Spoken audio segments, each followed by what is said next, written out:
आसतु जानिबा chowmein प्रस्तुति। Chowmein करने प्रथम पैन रे तेल पकड़ तेल गरम ही आसला रसुण लंका रसुण लंका गरम ही आसला पियाज पियाज ढाला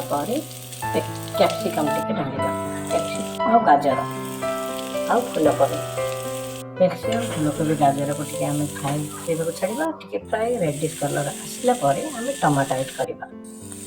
टमाटो को टे फ्राए करवा सहित हलदी मिसेगा हलदी कलर आसो आम टमाटो सॉस आउ विनेगर सॉस टिके पकेवा विनेगर सॉस चिल्ली फ्राए करने छाड़ा टिके फ्राए रेडिश कलर आसला चाउमिन मिसेगा चाउमिन आउ अंडा चाउमिन अंडा को आगुरी मु फ्राए कर रखी थी ऐड करी तापर गरम मसला ढाले स्वादिष्ट टे बढ़े आ बास्ना भल आसे आउ